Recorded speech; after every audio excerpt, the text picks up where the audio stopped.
Hey, hi, good afternoon, everybody. I'm hoping that all my tech works out okay. Just give me one moment while I get myself figured out.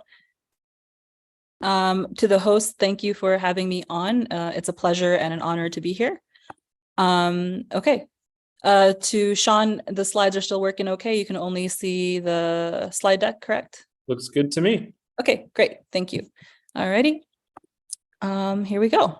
So first of all, good afternoon. Thank you for spending Tuesday on a beautiful spring/summer Chicago day with me and with the work that we're doing here at Math Circles of Chicago. My name is Sara Rezvi. I'm the program director for Math Circles of Chicago. I'm also a doctoral candidate at the University of Illinois at Chicago, and I'm a former high school and middle school math teacher. So I taught most of my teaching in New York City, some in Mexico, and a little bit here in Chicago. So I've been kind of all over. First thing I'll say is if you can, please grab a piece of paper and a pen if you'd like to play a quick math puzzle in a few minutes.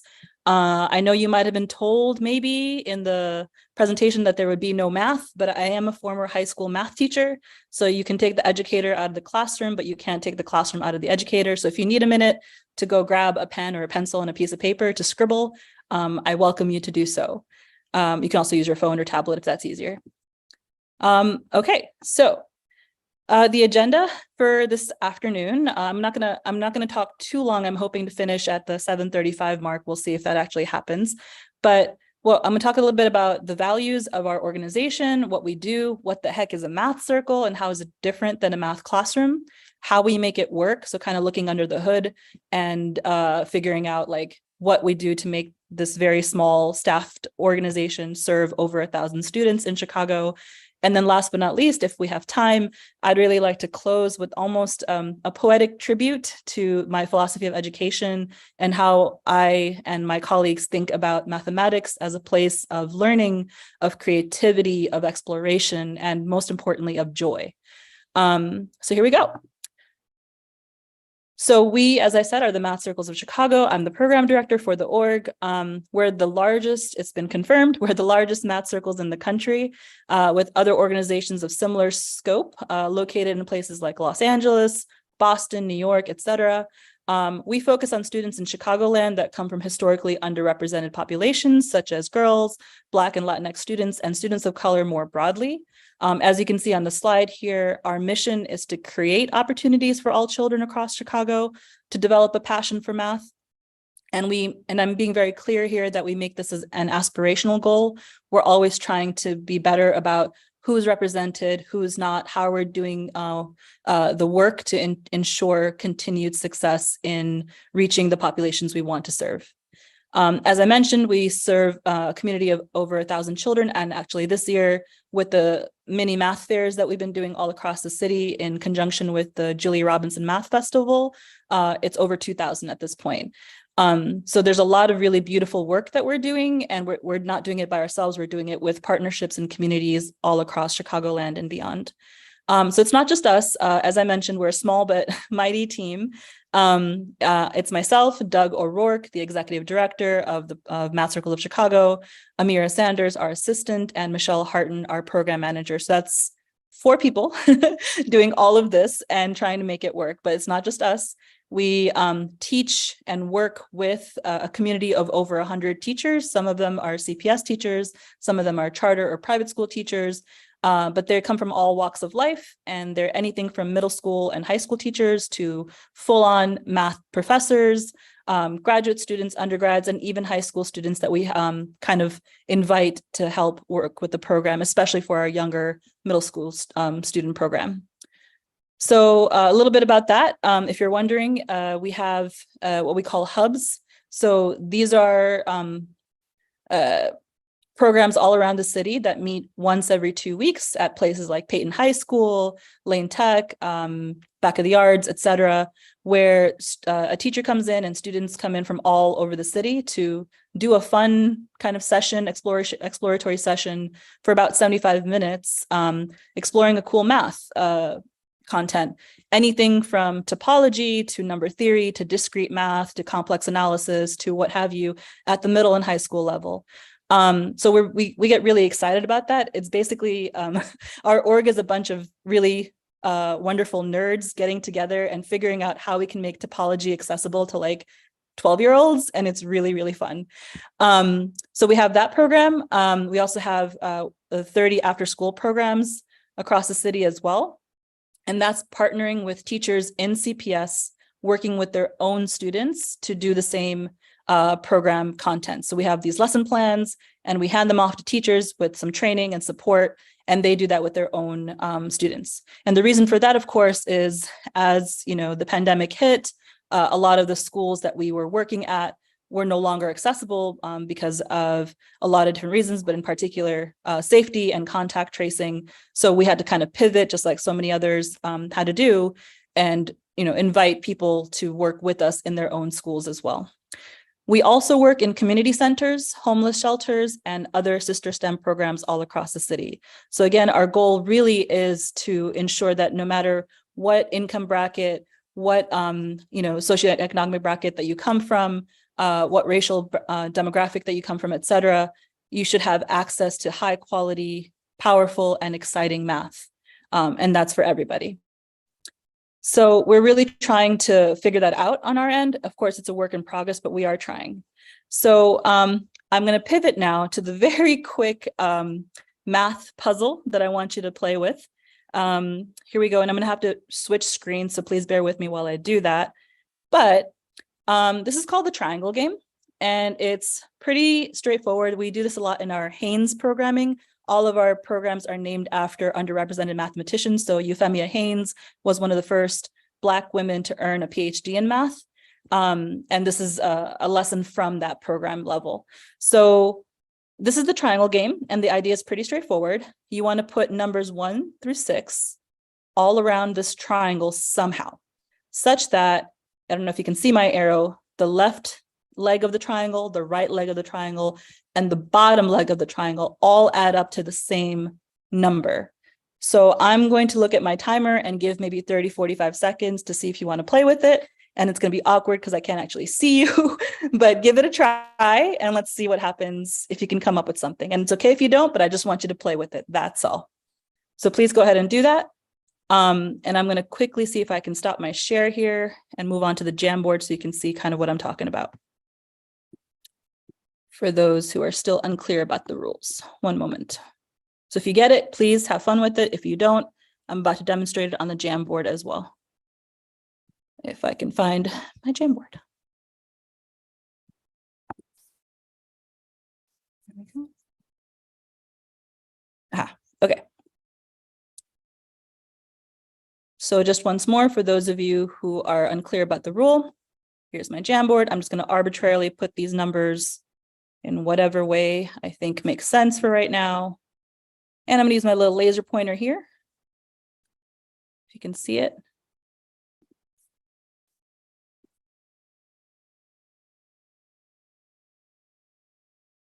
Hold on.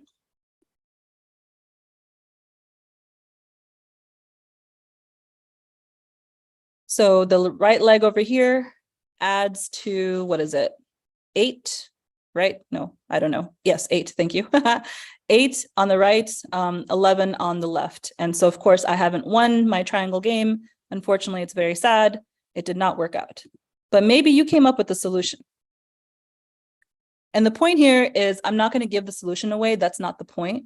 The point is that I'm wondering, right, what you notice about this kind of problem, what you wonder about this problem, and what were some strategies that you were trying to figure out as you attempted this problem. Were you using brute force? Were you thinking of ways to kind of balance the large numbers with the small numbers? What were you trying to do? Because that matters, because everybody approaches their way of understanding and processing mathematics slightly differently. And that's really, really cool and should be honored. So that's one thing that we really, really like to communicate to our middle school students, especially because at that age, a lot of students feel like they have to get the right answer the first time or that they just quit, right? I don't know if you have students that you're parenting, but a lot of that seems to happen, especially these days, with high stakes testing and things like that. So what we really try to do is kind of disrupt that and just get kids to think creatively and out of the box. So the last question that I want to ask you is, putting your parent or teacher hat on, what questions could you ask a young person to extend their thinking about this kind of problem? Because it's not just one way of doing things, it's multiple ways of doing things. It's flexible, it's exciting, and we want kids to really have fun with it. So that's the triangle game. I hope that you got something out of playing with that. And I'm sorry that we couldn't spend a little bit more time on it, but I hope that you can continue messing with it on your end after the presentation's over. So I'm going to keep it moving. I wanted to give a little bit of the Chicago context and a little bit about what we do and how we do it.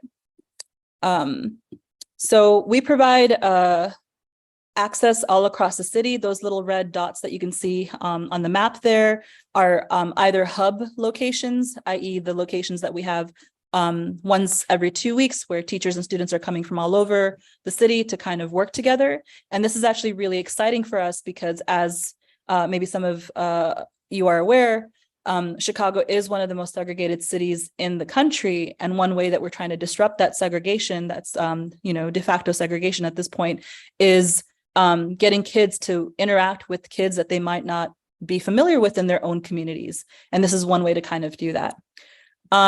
So we're going to continue adding these programs and continue putting them all across the city, either working with CPS teachers directly or trying to have new sites as the next year continues. So that's a little bit of context about that element. And I wanted to offer a quick look under the hood about what we do in brief in terms of kind of like the technical aspect of things. So in order to do this work, it's not just a me thing, it's not just my executive director's thing, it's all of us together developing a culture of mathematical community. And I know that I have personally been in workplaces and work situations where I've worked in a culture of fear, where there were a lot of high expectations, but maybe not so much support. A culture of apathy, I've definitely experienced that too, where it didn't matter if I worked hard or not, because there wasn't any support or expectation. So we try to really avoid these kind of like red quadrants and really try to set up a space and place of a culture. So, a lot of teachers that we work with maybe are used to really teaching from a from a teacher-centered perspective, in the sense of, I write a bunch of formulas on the board, you memorize them, we review it, we test it, we practice it, and then I test you on it. And then we do that again and again and again. And that's a very typical model of teaching. And I'm not, attacking that as a negative thing or whatsoever. However, there are other ways to think and create and exist. And the way that we are trying to attend to this is thinking about it from a student-centered perspective. Rather than me sitting at the front of the room and dictating to you what you should write down and what you should memorize, I want you to come up with ideas and conjectures and hypotheses and theories and discoveries. I want you to be empowered to believe in yourself enough as a student of math, of somebody who's learning how to do it well on your end.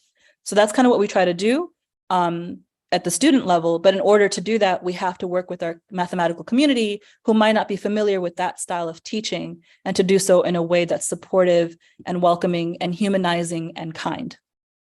So in their off-cited book, Situated Learning, Legitimate Peripheral Participation, Lave and Wenger, sorry, I have to go grad student on you guys for a second, but I wanted to give them the citation here. They are the ones in 1991 who conceptualized the phrase community as a practice, where they describe learning as a process of participation that increases over time in complexity and engagement, such that a living curriculum is intentionally enacted to cultivate dynamic collective learning. So we have this whole thing where we have our lesson plans, where we get teachers to kind of reflect on Zulip, which is very similar to Slack, after they do a session. We have planning teams where people are, it's not just me or Doug or whomever writing the lesson plans, all of us are collaborating and revising and building these plans up together. We give a lot of surveys, and we look at the surveys very deeply and critically so that we're always trying to improve in terms of that dynamic collective learning. And then last but not least, we have coaching cycles for some of our teachers who are maybe more new to the experience of student-centered pedagogy, and how to honor that in a way that makes sense to them wherever they're at. So if they're a grad student who is used to teaching from a very specific academic perspective, and now all of a sudden they're in a classroom with a bunch of middle schoolers, that can be a big shift. So we want to make sure that we're giving the support that our teachers need to make that happen and to do so successfully. And based on our survey results, I think we can make that happen. So it looks like I have about 5 minutes left. We'll see if I can get through it. I promise to try, but I'm going to be switching gears just for a second.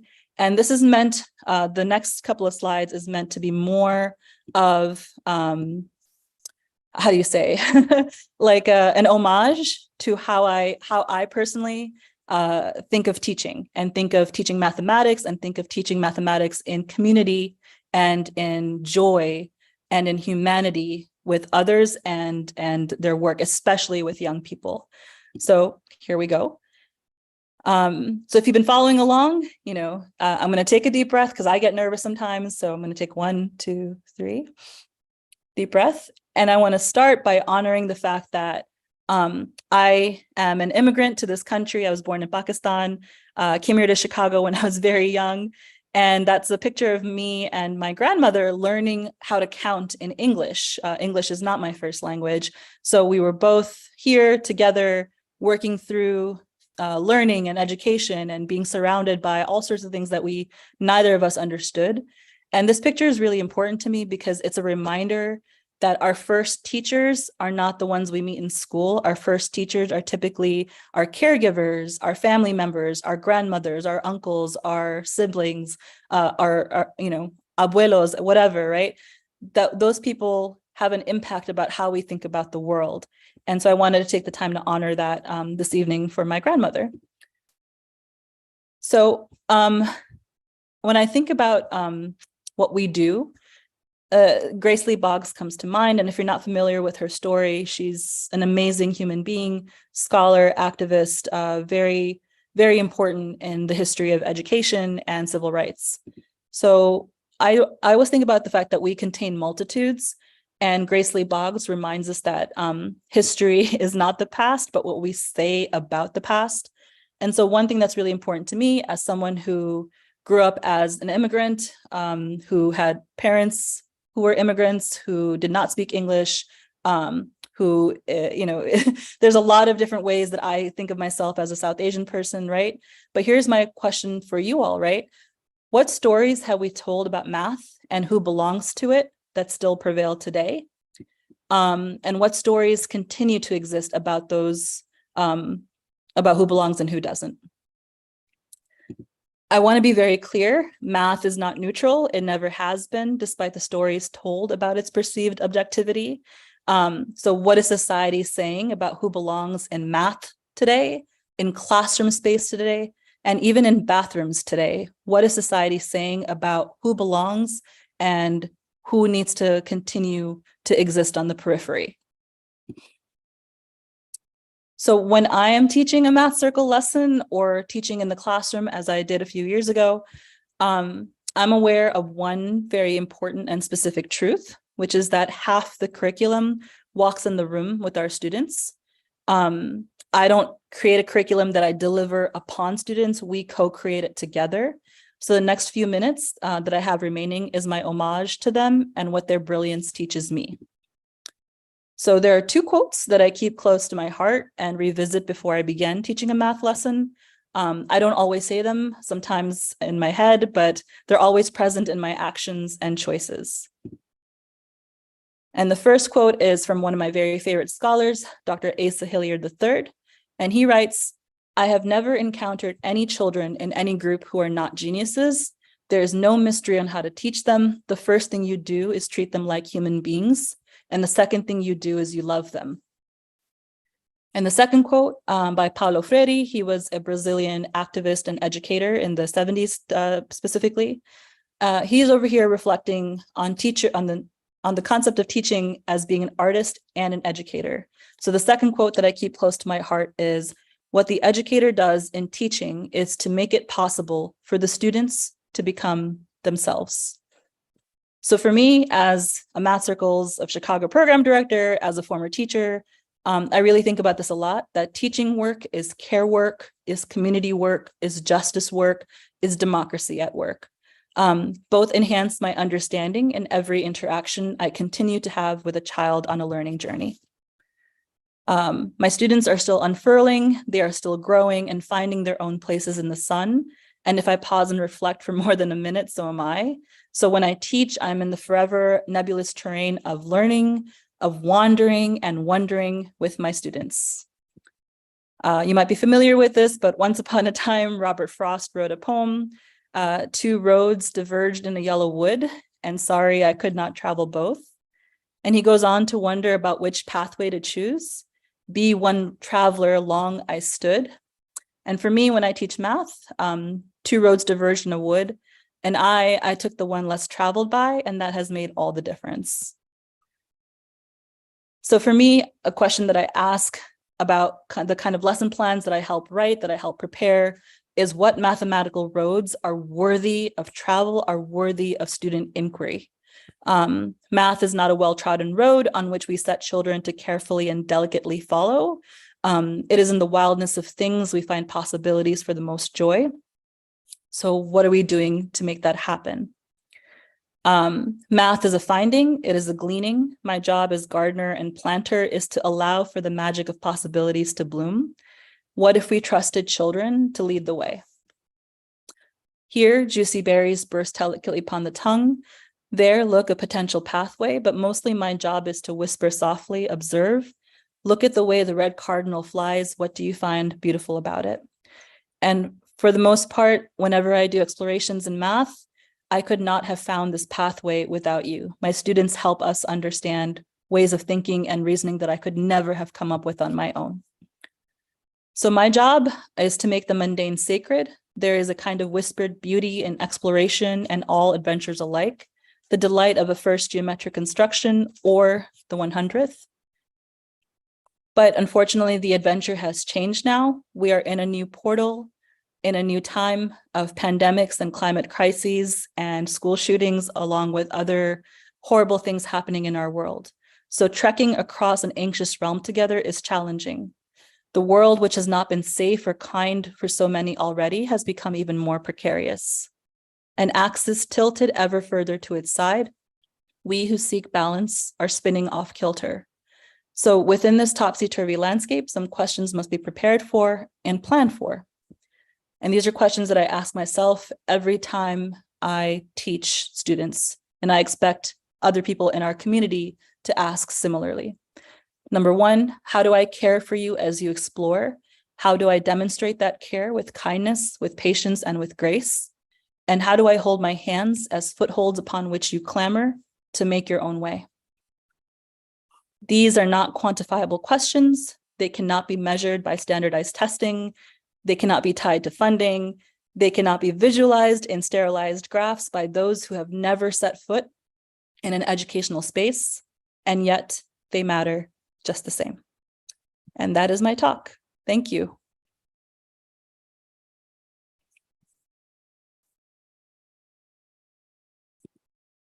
Thank you so much. That was really great. Yeah, really appreciated and really enjoyed what you shared. We definitely have some audience questions that this starts the Q&A. And if as we're going through the Q&A, if our listeners have any additional questions, feel free to just put them in the YouTube chat directly, and we'll ask Sarah. So let's get started with our first audience question. Can site-based tutor-mentor programs bring Math Circles of Chicago into their locations? And if so, like, how would they do that? That's a great question. I would say feel free to email me. Oops, I just dropped my glasses, sorry. Feel free to email me. We can talk about it, but in general, our program is very specific to teaching. And what we do, for the example, for the after school programs is we work directly with teachers who are math teachers in classrooms, who we give the curriculum to, who I help train, and they then go on to teach the lesson. So if you're interested in something like that, whether you're a parent or you know of a teacher in your school who might be interested in doing that, feel free to shoot me an email. I'll put it into the chat here that Sean can share if he likes, and we can talk about it from there. Awesome. Thank you. Awesome. Next question. So kind of similar to that. So obviously with the COVID pandemic, right? Like a lot of educational organizations have kind of had to relearn how to offer what they provide in a hybrid environment. So like kind of what challenges has Math Circles of Chicago discovered about like kind of the in-person / online learning environment for students? Ooh. Do we have 3 hours? No. Okay. I'm going to share my screen just for a second so you all can kind of see real quick if I can do it. Okay, here we go. So like many organizations who had in education who had to pivot to online learning, we did the same, and we used primarily Desmos to help basically pivot into lesson plans online. And as I'm sure for those of you who have students who went through a virtual teaching year, it was really painful for a lot of people. And a lot of the strategies that work in person don't always work online. I taught a summer camp a few years ago. I forgot to mention this in the talk, but we also have summer camps that are free and open to anybody who is interested in joining. If you go to our website, mathcirclesofchicago.org, you can put your student's name in the lottery for that. But I did teach that a few years ago during the height of the pandemic virtually. We did an entire 2-week sequence on graph theory, and I consider myself a pretty okay teacher.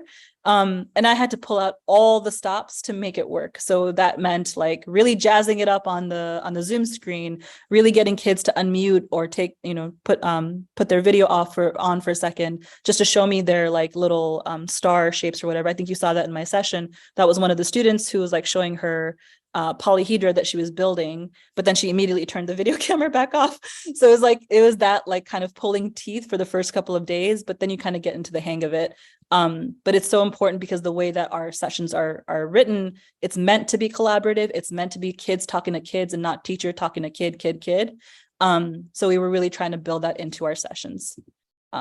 And so there's a lot of socio-emotional stuff there too built into the lesson. Sorry. That's it. Yeah, no, it's a very important topic. So yeah, thank you for addressing that. Yeah, we have another audience question.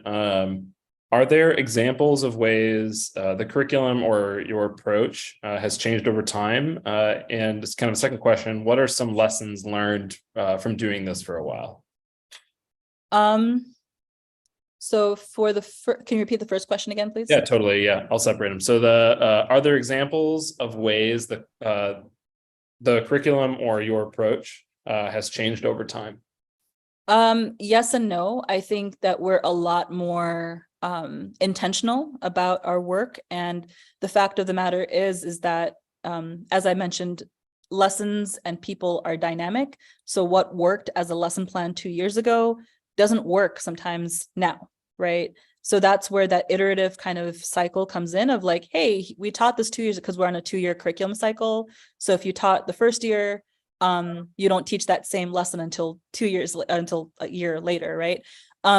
So guess what? Maybe learning about binary numbers in this particular format was really successful as an online tool, but not so much as an in-person tool. So we have to constantly reshift and discuss.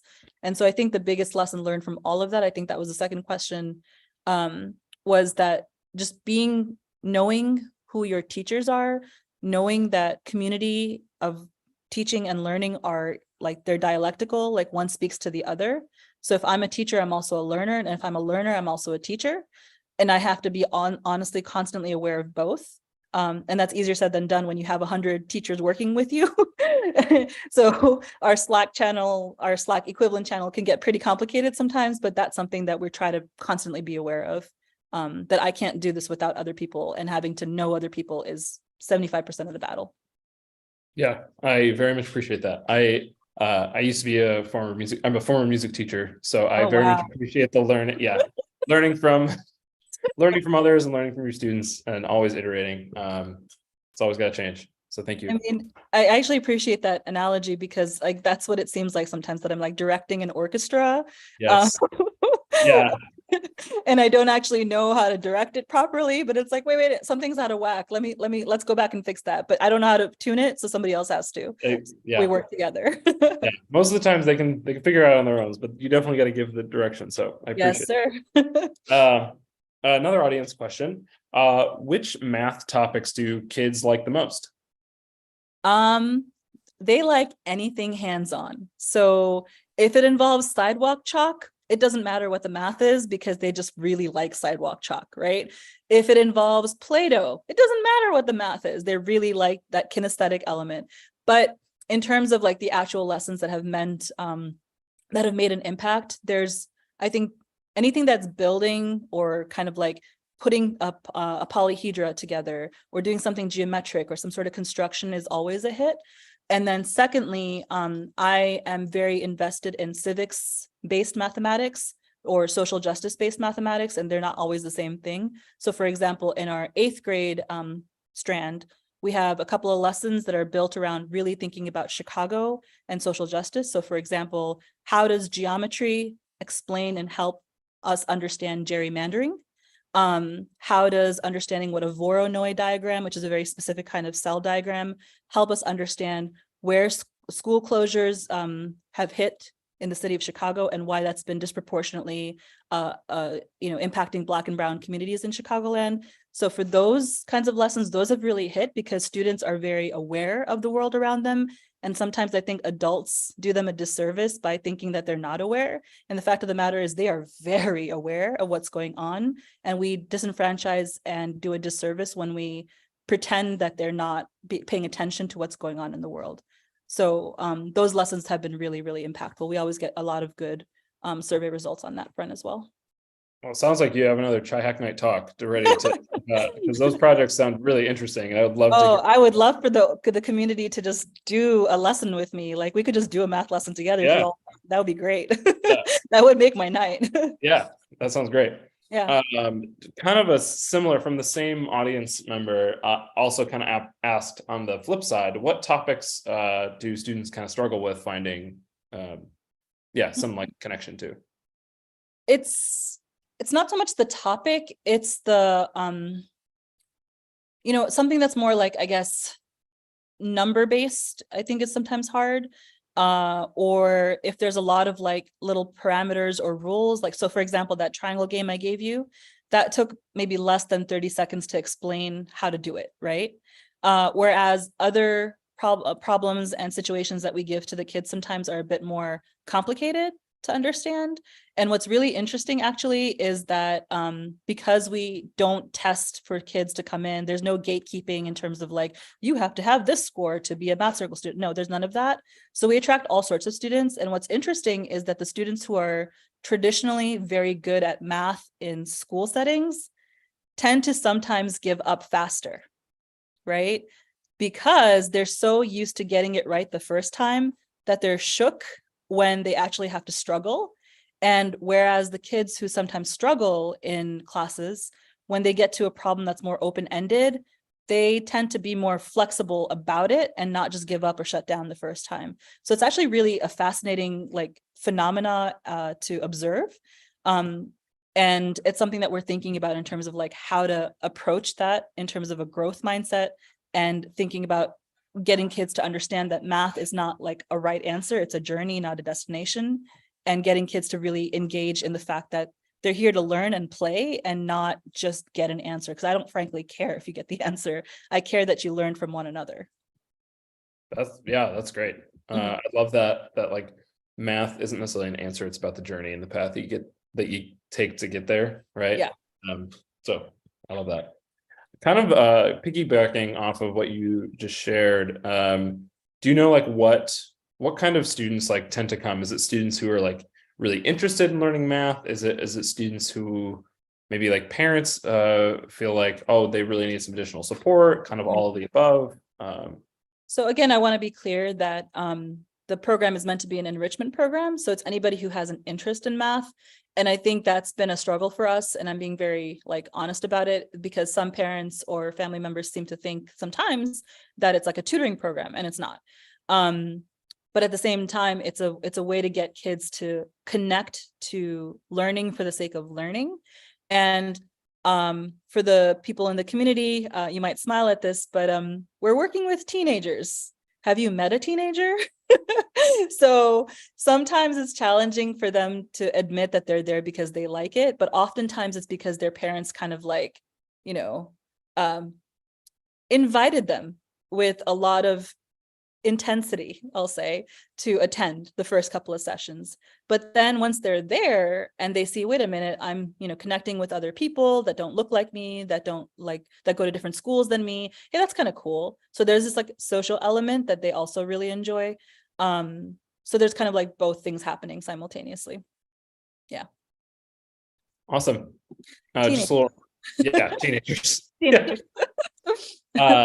Just another friendly reminder for our audience, if you have any questions, we probably have time for like a couple more. So if you have questions, feel free to get them in the YouTube chat.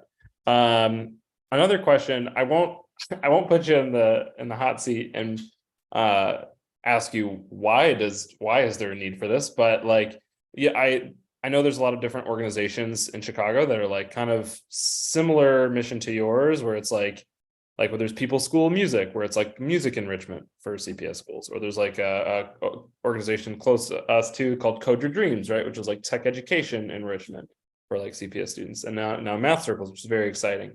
Mm-hmm. But have you partnered with any of those organizations before, or is it you kind of just operated uniquely within math circles? Well, you know, we'd love to partner with other organizations, and we actually have. So for example, the Julia Robinson Math Festival is kind of our big partner this year. And if you are not familiar with their work, check out the website. It's really cool. They basically host very fun festivals that are really easy to kind of make happen all across different parts of the country. So they're actually based in San Francisco, I think, if I'm remembering that right, in California at least. And they post all of their resources and things online. And so a lot of it is we partner with them to make, you know, these kind of little festivals happen all across the city. We also have something called QED, which is kind of the equivalent of the science fair in Chicago, but it's a math fair, it's a math symposium. Because again, the idea is we want kids to, when they enter college and maybe think about majoring in math like I did, to be aware that, hey, math is about research. There's unsolved problems that haven't been solved yet. Some of them are worth millions of dollars if you solve them. Some of them are centuries old. How exciting would it be if you, as an underrepresented student of mathematics, was the one to solve it? If you had the agency and perspective and, you know, enrichment to make that happen. I was one of the very few women of color math majors at the University of Chicago when I did my BA in math there. So for us, you know, it's a matter of there needs to be more representation in mathematics. As we know, STEM in general skews predominantly to white and Asian students. And that's a problem, not just for the industry itself, but for the world. We need to have that diversity there. And so part of our work is to make that happen. Yeah, very much agree. That's great to hear. Another audience question, just kind of more broadly, like how do you measure success for Math Circles of Chicago? I think specifically noting without like resorting to like standardized type testing. How do you measure success? So I mentioned at the beginning that I'm getting a PhD right now, and my research is very much focused on qualitative methods. So ethnographic in nature, sociological in nature. So we do a lot of anecdotal narratives and counter stories. And the idea is, you know, we look at retention, we look at attendance rates, we look at how many students come back every year. We look at how many students participate in that QED, the science fair equivalent that we have. We look at all of those numbers because numbers are of course important, but we also look at the survey results and what kids are saying about the program. And for the most part, I think we have like a 95% satisfaction rate.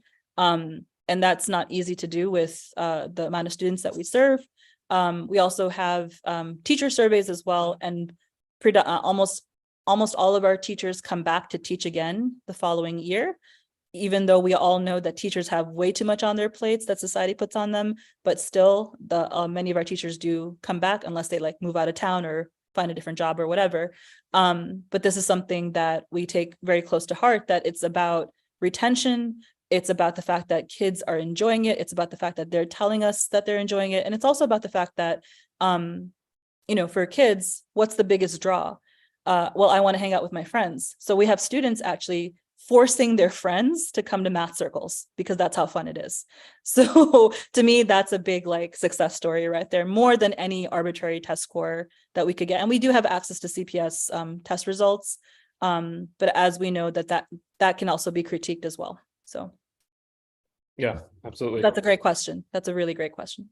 In a kind of in a similar vein as well, what ways does Math Circles kind of like track the those like qualitative stories of impact in students' relationship with math and within their schooling, or maybe like they go like what you shared, they go beyond and they decide they want to major in math or something math adjacent later on? So that's something that we are just beginning to, it's exciting because we're just beginning to get to that point in our like existence where students are now in college or beyond. This is my first full year as program director. So I was only part-time program director last year. And as I mentioned, there's 4 of us. So we're trying to get to that next point of like being able to like interview kids who are now in college and getting some research and evaluation stuff on that end about, hey, did this have any impact or not? What are you doing now? Like that sort of thing. We haven't had the capacity to follow up with that as of yet, but we're hoping that we can next year as we continue to grow. Awesome. Coming up on time here, I think we have time for a couple more questions. I'm sure a lot of organizations like yours are thinking, there's a lot of excitement around, there's just new administration coming in with the mayoral election. Do you have any thoughts on like anything that you're hoping from the next administration to support education focused organizations like Math Circles of Chicago? Just honestly, I think the biggest thing is I want students to feel safe and welcome in their schools. You can't learn, like literally, cognitively, neuroscientific, like you cannot learn if you're in a state of stress, in a state of pain, in a state of anxiety. So if we, for example, have police officers in a school building and they have not been trained to diffuse a situation with a teenager, it can only get more complicated. So investing in school communities for mental health counselors, for nurses, for all those things that CPS in particular has been sorely needing for years, decades now, that investment needs to be first and foremost. Once we've, like there's not like a first step, second step, but it needs to be all happening simultaneously kind of, because that's how we restitch things that have been torn. We mend them all together, not just one thing at a time. So for me, that's one very big thing. Another is, addressing the needs of students beyond the school, whether it's housing insecurity, food deserts, things of that nature. I would really hope that the new administration also focuses on that as well. As we know, there are food deserts predominantly in the south and west sides of Chicago, and that matters. Similarly, for our organization, one thing that I would love to have is funding for providing stipends to older students to come, right? Because the older that the students get in our programming, the less inclined they are to come, because guess what? Maybe they have a school, an after-school job. Maybe they have to, deal with siblings at home. There's a lot of things that happen that really get imposed on children at the high school teenage level, as opposed to middle school students. So having funding to get kids to come, and we pay them to come to our sessions, and that would be just like a thing that they do. That'd be really exciting. But yeah, I mean, I can talk about this all day. There's so much need. And I want to make sure that the biggest thing is that I want students, no matter where they come from, that they feel safe and cared for. And that goes beyond just the classroom. It's from a community perspective, it's from a housing perspective, it's from that they have quality teachers perspective. It's all of the above simultaneously. Absolutely. That makes a ton of sense. I think that's probably our last question, and probably the most important, just to make sure for our listeners. So if anyone's listening out there who would like to get involved in supporting Math Circles of Chicago, how would you recommend they do that? Or what are some options to support? So if you go on our website, there's, I believe, a tab where you can contact me directly. My email's there, or you can, I believe there's a page about opportunities and things of that nature. Certainly, we're looking for people to either volunteer or assist all year in whatever capacity that you can. We pay our teachers to, lead our sessions.